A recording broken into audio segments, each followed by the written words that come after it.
할렐루야. 예. 오랜만에 이 자리에 서니까 너무 떨리네요. 저는 2013년부터 16년도까지 이렇게 유초등부를 섬겼던 김지현 목사입니다. 동성교회는 제가 처음 전도사로 사역했던 교회여서 제게는 진짜 친정과 같은 그런 곳입니다. 그래서 이렇게 인사도 드릴 겸 또 말씀을 전하게 되니까요. 너무 마음이 설레이더라고요. 그리고 그때 찍었던 사진들 하나하나 보는데 제 마음이 어찌나 정말 말로 표현할 수 없을 만큼 너무 좋았습니다.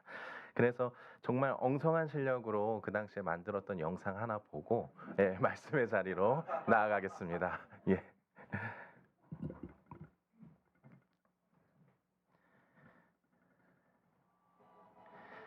예.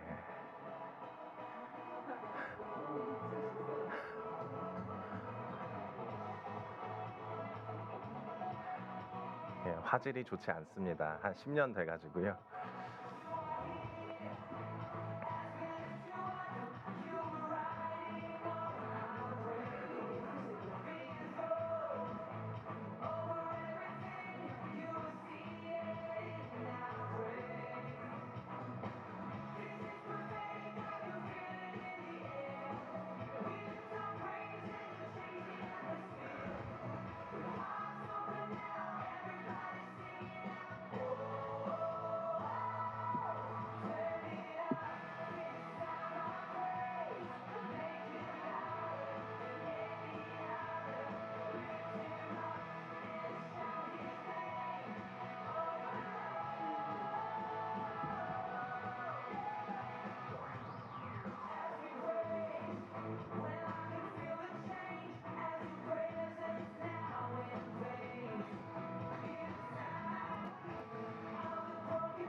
예, 끝났습니다.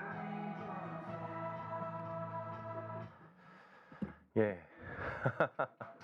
예, 10년 전이었습니다. 10년 전. 예. 오늘은 우리 신앙인들에게 있어 가장 기본이 되는 정체성에 대한 말씀을 나누고자 합니다. 저는 그리스도인의 이 정체성을 생각할 때면 늘 제가 목회자가 되고자 이 신학대학교에 입학했던 때를 좀 회상하게 됩니다. 1학년을 다니면서 목회자는 이런 삶을 사는 사람들이구나. 또 이런 학문을 배우는구나. 이렇게 하나하나 알아가는 재미가 제겐 무척이나 컸습니다.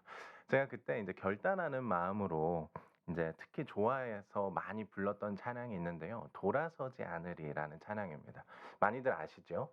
주님 뜻대로 살기로 했네. 주님 뜻대로 살기로 했네. 주님 뜻대로 살기로 했네. 뒤돌아서지 않겠네. 예.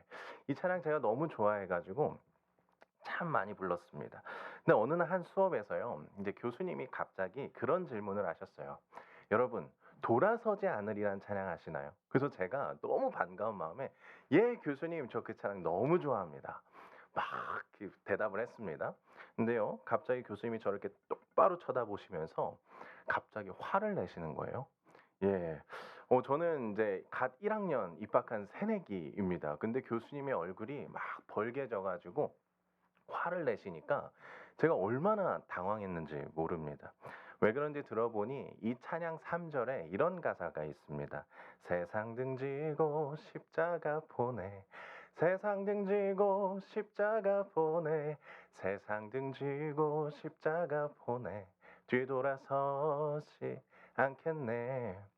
저는요, 이 찬양의 이 가사가 진짜 핵심이라고 생각을 했어요. 왜냐하면 아니 어떻게 그리스도인이라고 하면서 세상을 바라보고 세상을 따라가면 그걸 어떻게 그리스도인이라고 할 수 있나. 저는 이제 그런 생각이 들었습니다. 근데요, 교수님께 탁 치면서 하는 말이 뭐냐면, 아니 여러분, 언제 예수님이 세상을 등지라고 했나요? 우리 예수님이 원하시는 건 세상을 등지는 것이 아니라 세상을 등에 지는 겁니다. 그러는 거예요. 세상을 등지는 게 아니라 세상을 등에 지는 것이 그리스도인이라고 말하는 겁니다. 저는요, 그 이야기를 듣는데 자 망치로 제 머리를 한 대 팍 하고 얻어맞는 것 같은 기분이었어요. 그리고 세상을 등에 지는 그리스도인, 이 표현이 너무 좋아 가지고요, 제 목회의 슬로건으로 생각하고 이 목회를 이어갔습니다. 근데 그러던 중에 이제 제가 요즘에서야 '아 내가 정말 중요한 것을 놓치고 있었구나.'라는 것을 깨닫게 되었습니다. 치열한 도전이라는 책에 보면 이런 문구가 있습니다. 한번 보여주세요. "예배당 안에 몇 명이 모여서 예배하느냐가 중요한 것이 아니다. 레디컬한 교회는 세상 속에 흩어져 들어간 그리스도인이 얼마나 되는지에 관심을 쏟는다." 세상을 등에 지는 것 너무나도 중요합니다. 그런데 우리가 세상을 등에 진다라고 말하지만 세상 속에 흩어져 들어가지 않는다면 그것은 뜬구름 잡는 이야기이고 그저 허상일 뿐입니다. 우리가 그리스도인이라고 고백하며 이렇게 교회에 나와서 예배드리는 것보다 더 중요한 것은 우리가 과연 삶의 자리에서 그리스도인으로 살아가고 있는가? 그것이 정말 중요한 것입니다. 오늘 말씀을 통해 우리 자신을 한번 돌아보았으면 좋겠습니다. 나는 세상을 등지고 있는가? 아니면 세상을 등에 지고 있는가? 또 세상 속에 흩어져 그리스도인으로 살아가고 있는가? 아니면 나만의 이 신앙의 바운더리를 만들어 놓고 그 안에서만 그리스도인으로 살아가고 있는가? 이 신앙의 고민을 함께 해봤으면 좋겠습니다. 오늘 본문은요, 세상 속에서 그리스도인으로 살았던 사람들을 소개합니다. 처음으로 그리스도인, 예수쟁이라고 불렸던 안디옥 교회 사람들에 대한 말씀이고요. 그들의 목회자였던 바나바에 대한 말씀입니다.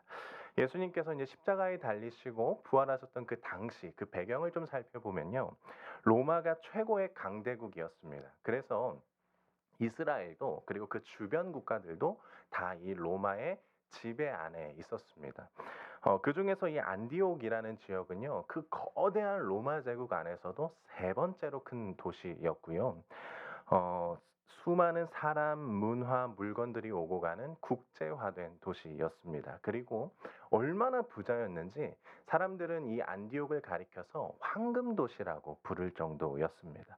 바로 이 안디옥에 이제 하나님의 복음이 전해집니다. 근데 복음이 어떻게 전해지는지 그 과정이 오늘 본문에 나오는데, 오늘 본문 19절에서 이야기하듯이 우리가 잘 아는 이 스데반 사건 알잖아요. 그 스데반 사건 이후에 예수님을 믿는다는 이유로 핍박을 받던 사람들이 이 안디옥으로 도망쳐 와서 이곳에서 복음을 전했던 것입니다. 그리고 그들로 인해서 이 안디옥 지역에 예수님 믿는 사람들이 이제 많아지게 되고요.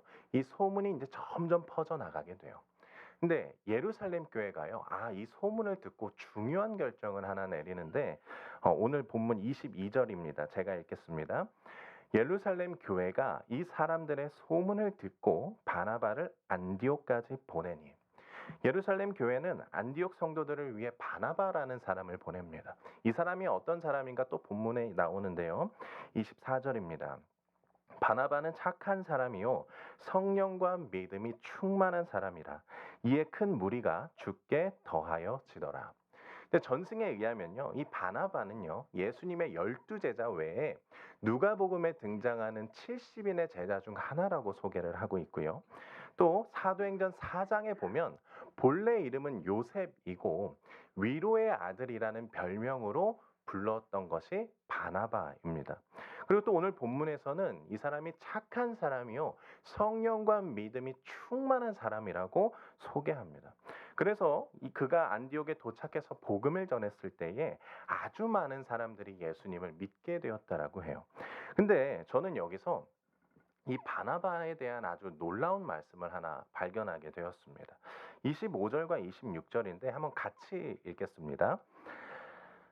바나바가 사울을 찾으러 다소에 가서 만남에 안디옥에 데리고 와서 둘이 교회에 1년간 모여 있어 큰 무리를 가르쳤고 제자들이 안디옥에서 비로소 그리스도인이라 일컬음을 받게 되었더라. 제가 발견한 부분은 이 바나바가 갑자기 사울을 찾으러 다소로 갔다라는 겁니다. 여기에 등장하는 이 사울은요, 우리가 다 잘 알고 있는 바울입니다. 그는 과거에 예수 믿는 사람들을 잡아다가 때리고 가두고 심지어는 죽이기까지 했던 사람입니다. 실제로 지금 이 안디옥 지역에 도망쳐 온 사람들을 핍박했던 사람이고요. 또 스데반을 돌로 쳐서 죽일 때에도 함께 있던 사람입니다. 또 다메섹 지역에 예수 믿는 사람들이 그렇게 많다라는 소문을 듣고 아, 내가 저 사람들 잡아야겠다라고 생각하며 길을 떠나기도 했던 사람이에요. 근데 그가 다메섹으로 가는 그 길 위에서 예수님을 만나게 되고요. 회개합니다. 하지만 여기서 생각해 볼 것이 있습니다. 그가 아무리 예수님을 만나고 변화되었다라고 해도 예수님 믿는 사람들에게는 여전히 무서운 사람이라는 겁니다. 어제까지 예수 믿는 사람들을 잡아다가 죽였던 사람이 오늘 예수님을 믿는다라고 해가지고 교회 공동체가 그를 받아주기란 대단히 어려웠을 겁니다. 예를 들어서 내가 예수 믿는다고 그렇게 나를 괴롭히고 심지어는 나의 목숨까지 위협했던 사람이 오늘 당장 회개해서 나한테 와가지고 나 이제 예수 믿어 한다고 하면 그를 받아줄 수 있을까요? 솔직히 저는 어려울 것 같아요. 왜냐하면 이 사람이 언제 돌변할지 모르기 때문입니다. 지금 보이고 있는 이 모습이 진짜인지 연기인지 알 수가 없습니다. 실제로 사도행전 9장에 보면요. 비슷한 일이 있었어요. 이제 사울이 회심을 하고요. 예루살렘으로 갑니다. 그 예루살렘에서 제자들을 만나서 그들과 사귀고자 하는데 다 두려워하여 그의 제자됨을 믿지 않더라라고 기록하고 있습니다. 근데 그때도요, 바나바가 등장해가지고 이런 행동을 해요. 9장 27절입니다. 제가 읽겠습니다. 바나바가 사울을 데리고 사도들에게 가서 그가 길에서 어떻게 주를 보았는지와 주께서 그에게 말씀하신 일과 다메섹에서 그가 어떻게 예수의 이름으로 담대히 말하였는지를 전하니라. 바나바는요, 모두가 사울을 피할 때에 그와 함께 했습니다. 그리고 오늘 본문에서 또 그를 안디옥으로 데리고 오는 겁니다. 굳이 바나바는 왜 그랬을까요? 생각해 보면요, 그는 이미 인정받는 사람입니다. 그는 착한 사람이요, 성령과 믿음이 충만한 사람이라고 칭찬받던 사람입니다. 심지어는 그로 말미암아 안디옥 교회가 지금 부흥하고 있습니다. 그러니 생각해 보면 굳이 모든 예수 믿는 자들의 적이었던 그 사울을 품지 않는 것이 그의 삶에 그의 사역에 더 이로울 것입니다. 근데 왜? 굳이 왜 그를 데리고 오는 걸까요? 그것은요, 간단한 이유입니다. 그것이 바로 예수님의 모습이기 때문이에요. 제가 군대를 전역하고 처음 이 동성교회로 이 전도사로 이제 사역을 할 때 일입니다. 이제 교회에서 있을 그 저녁 수요 예배를 제가 한창 이렇게 준비하고 있었어요. 저의 이름 뭐 PPT 만들고 찬양인도 하고 이런 일들을 준비하고 있는데, 근데 그때 하루하루 구걸하여 생계를 유지하시는 한 아저씨가 이렇게 교회에 찾아오셨어요. 이제 백원사님께 들어보니까 보통 이렇게 오시면은 한 500원, 1000원 준비해놨다가 그때 당시 이렇게 드린다고 하시더라고요. 근데 제가 보기에 아저씨의 옷은요 다 헤어졌고 몸에서는 역한 냄새가 나고 있었습니다.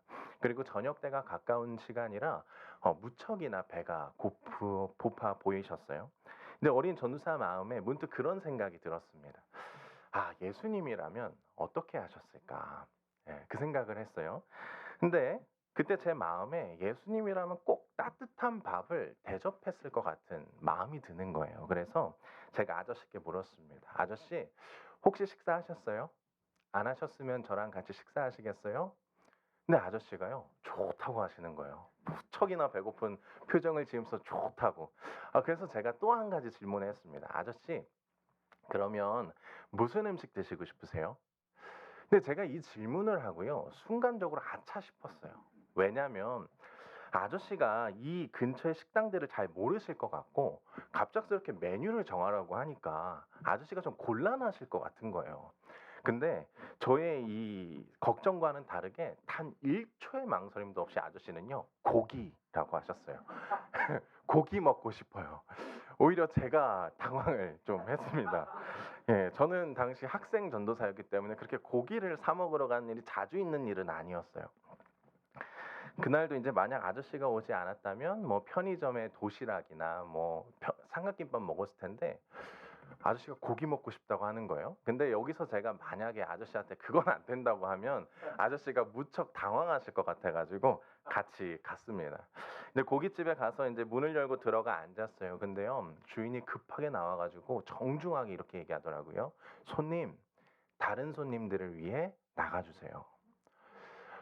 그래서 다른 식당으로 옮겼습니다. 근데 동일했어요. "나가 주세요."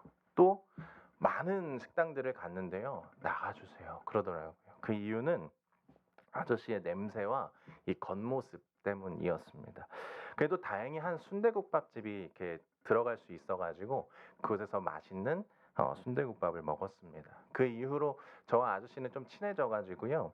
가끔 순대국밥도 먹고 요 앞에 있는 옹골진 치킨 아직 있나요? 없어졌어요.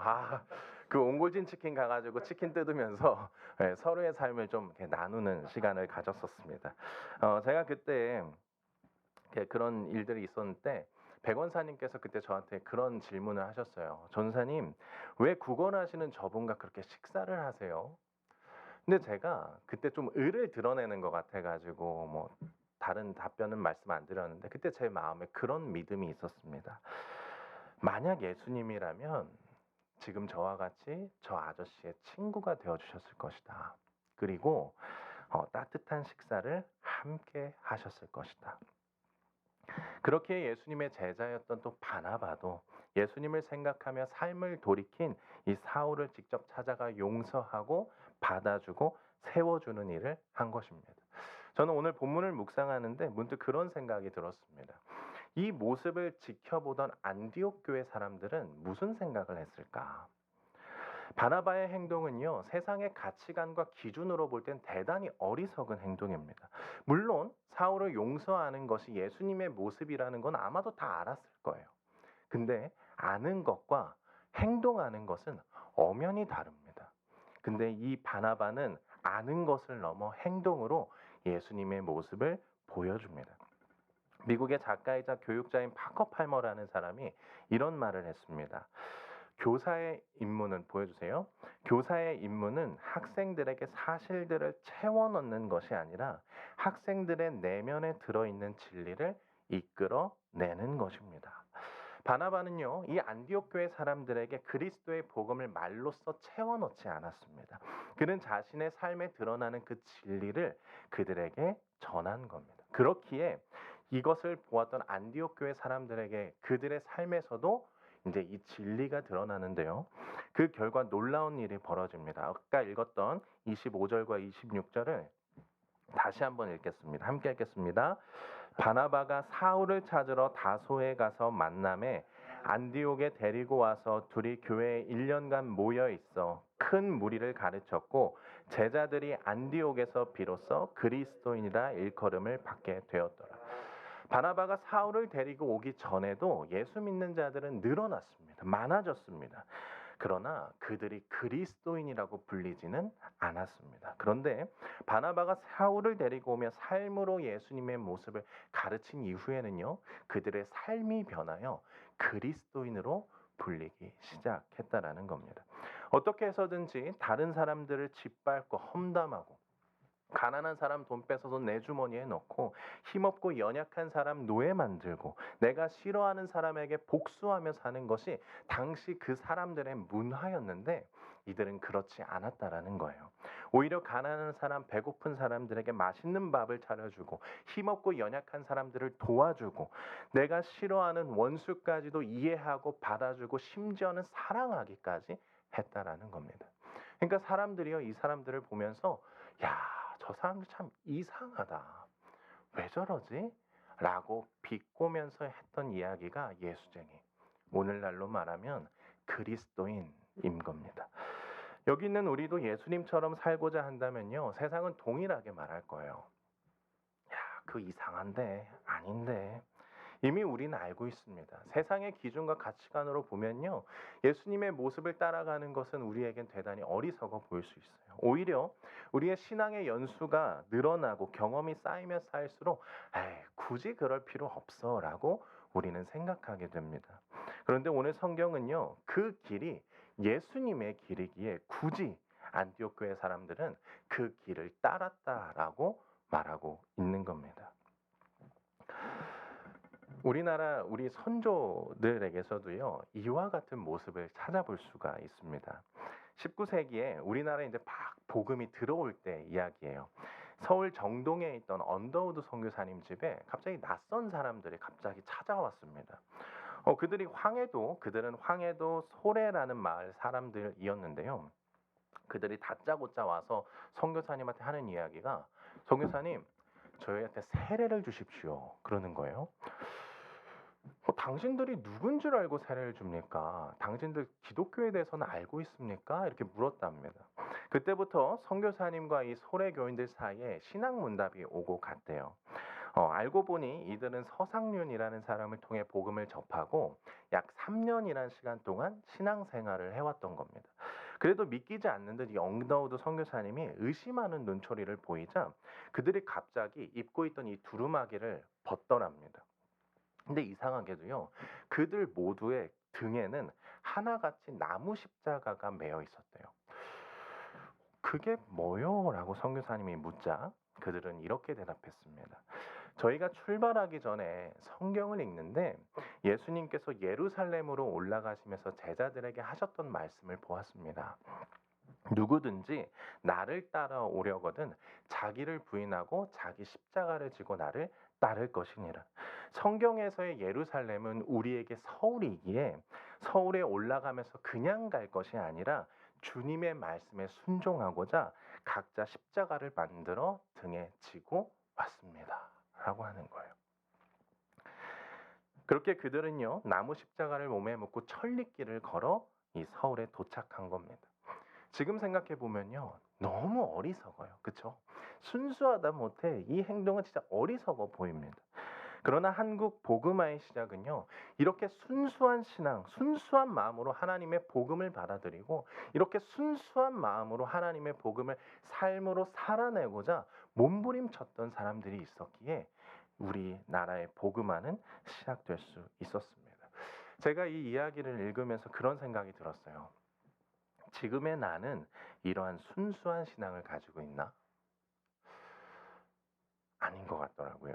그래서 다시 질문을 바꿔봤습니다. 그러면 나는 이러한 순수한 신앙을 가졌던 과거가 있나? 그 질문에는요, 그런 것 같아요. 하나님의 말씀이라면 세상의 기준과 가치관이 뭐라고 하던 그대로 따라갔던 그때가 제게 있었습니다. 여러분 어떠신가요? 여러분 등에 순수한 신앙을 가지고 매었던 십자가가 있으십니까? 하나님께서 우리 등에 맡겨주신 우리의 십자가, 그 세상이 지금 여러분 등에 매어 있으신가요? 제가 설교를 준비하는데 참 고민이 되더라고요. 이 바나바와 안디옥 교회 사람들은, 또 우리 신앙의 이 선조들은 어떻게 이렇게 살 수 있었을까? 그리고 어떤 예수님의 모습을 묵상했길래 이렇게 살아갈 수 있었을까? 너무 답답해가지고요, 복음서를 한 장 한 장씩 읽기 시작했습니다. 그러다가 제 마음에 참 감동이 되는 말씀이 있었어요. 마태복음 8장인데 예수님께서요, 이 산상수훈의 말씀, 우리 다 알죠? 그 귀한 예수님의 산상수훈의 말씀을 마치시고요, 수많은 무리들과 막 같이 내려오고 있었습니다. 그때 한 나병 환자가요, 예수님 앞에 나와 절하면서 이렇게 얘기를 해요. 주여, 원하시면 저를 깨끗하게 하실 수 있나이다. 당시 나병 환자들은 하나님께 저주받은 사람들이라고 정죄를 받았습니다. 사람들은 그들에게 돌을 던졌고요. 전염된다 하여 그들을 격리시켰습니다. 만약에 그들이 사람들 앞에 나올 일이 있으면요. 나는 죄인입니다. 나는 더러운 사람입니다를 멀리서부터 외치게 했습니다.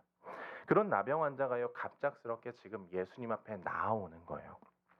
어떤 이들은요, 그의 돌발 행동에 아마 욕을 했을 겁니다. 그리고요, 막 짜증을 냈을 거고요. 또 어떤 이들은 그들의 법대로 돌을 들어서 쳐서 죽이려고 했을지 몰라요. 그럼에도 나병 환자가 지금 예수님 앞에 나와 엎드리면서 이야기를 합니다. 주여, 원하시면 저를 깨끗하게 하실 수 있나이다. 당당하게 고쳐달라고 말하지 못하고요. 자신의 비참함에 초라함에 그저 주여 원하시면 이야기를 해요. 근데 그때 예수님께서 다가오셔서 이렇게 말씀하십니다. 3절입니다.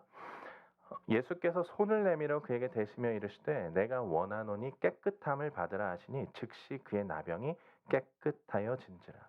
예수님이 그 나병 환자에게 손을 대시면서 말씀하세요. 내가 원한다. 사람들은요, 손가락질하고 욕하고 돌을 던졌지만 우리 주님은요, 그에게 내가 깨끗하여지기를 내가 원한다라고 하세요. 반주 좀 부탁드릴게요.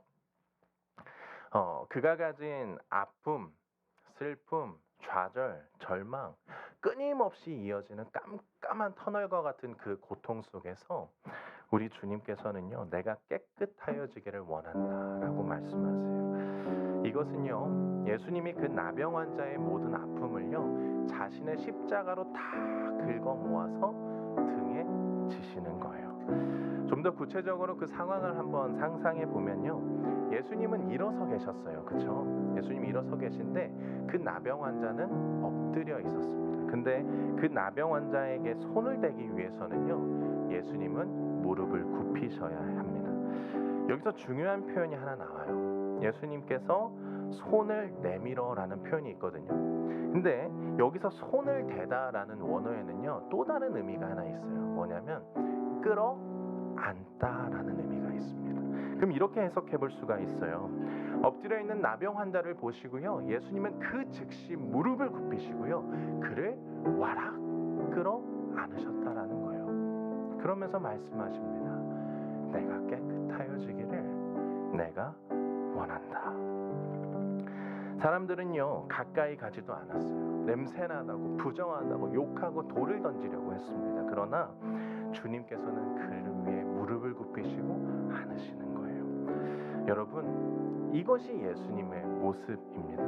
세상의 가치관과 기준을 따라가지 않습니다. 오직 한 영혼을 사랑하시며 무릎을 굽히세요. 그리고 그의 더러움마저도 끌어 안으시는 분이, 와락 안으시는 분이 우리 주님입니다.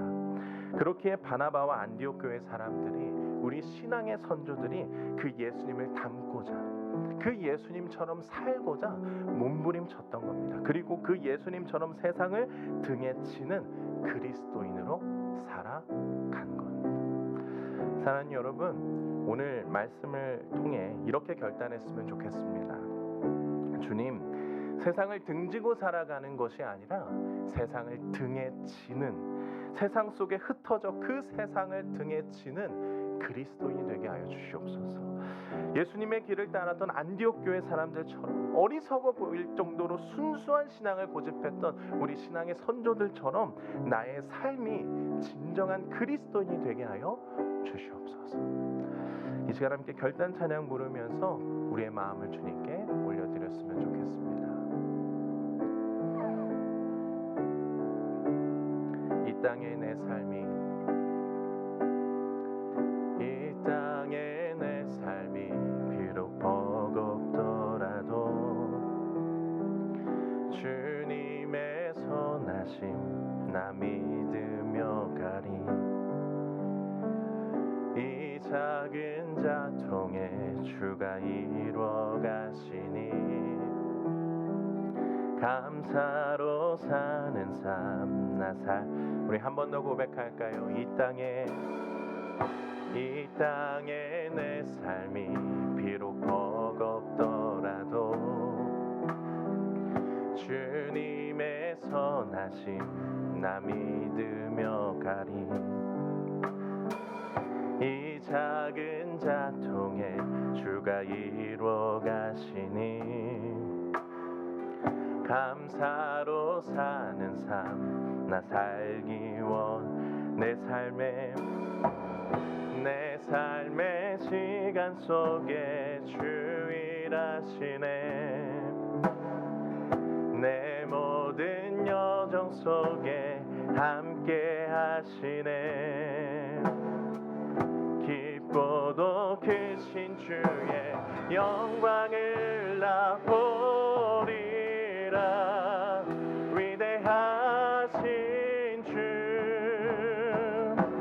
나는 주님께 속한 자 되어 주의 나라 위해 전심으로 살리라.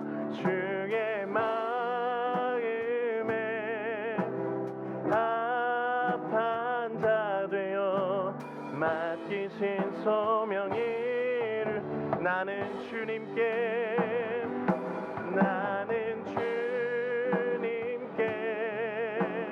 속한 자 되어 주의 나라 위해 전심으로 살리라. 주의 마음에 합한 자 되어 맡기신 소. 우리 한 번 더 고백할까요? 나는 주님께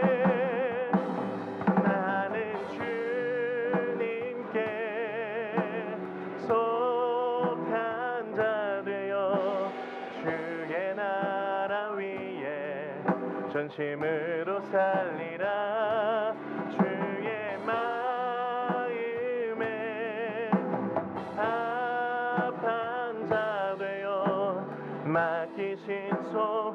우리 이 시간 함께 기도하길 원합니다. 기도할 때에 하나님, 내가 세상을 등지고 살아가는 것이 아니라 예수님처럼 세상 속에 흩어져 그 세상을 등에 지는 그리스도인 되게 하여 주시옵소서. 안디옥 교회 사람들이 따랐던 것처럼 어리석어 보일 정도로 순수한 신앙을 고집했던 우리 신앙의 선조들처럼 우리의 삶이 진정한 그리스도인이 되게 해달라고 우리 주여 한번 귀에 부르시고 간절히 기도하겠습니다. 주여, 하나님, 내가 주님 앞에서 나의 삶이 변하여 주님을 따라가는 자들이 하여 주시옵소서. 세상의 가치관과 기준을 따라가는 것이 아니라 나의 하나님, 나의 예수 그리스도를 본받아 나아가는 주의 자녀 될 수 있도록 하나님 붙들어 주시옵소서. 하나님, 이 세상을 등지는 것이 아니라 내가 세상 속에 흩어져 그 곳곳마다 그리스도의 몸을 훔쳐가 곳곳마다 내가 그리스도로서 하나님의 그리스도의 향기를 뿜어내는 하나님 붙들어 주시옵소서.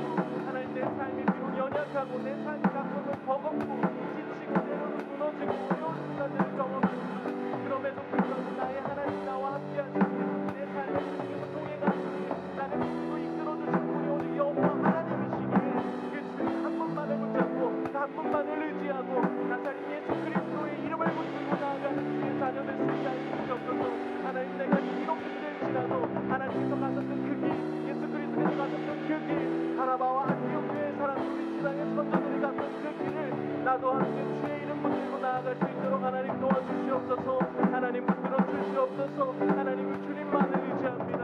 하나님께서 함께하여 주시고 오직 주님만을 의지하는 주의 성도들의 마음을 하나님 어루만져 주시옵소서. 하나님 지켜보호하여 주시옵소서. 하나님 오직 주님만을 의지합니다. 하나님, 정말 세상을 등에 질 수 있는 어렵지만 힘들지만 주님으로 말미암아 세상을 등에 지는 그리스도인 되게 하여 주시옵소서. 하나님,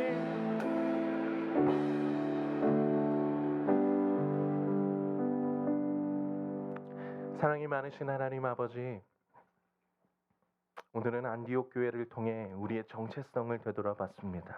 주님, 세상을 등지고 살아가는 사람이 아니라 세상을 등에 지는 그리스도인이 되게 하여 주시옵소서. 세상의 가치관과 기준을 따라가지 아니하고 오직 한 영혼을 사랑하시며 그를 향해 무릎을 굽히셨던 예수님처럼, 또 바나바와 안디옥 교회 사람들처럼 순수한 신앙을 고집했던 우리 한국 교회의 선조들처럼 세상 속에 흩어져 그 세상을 등에 지는 그리스도인이 되게 하여 주옵소서.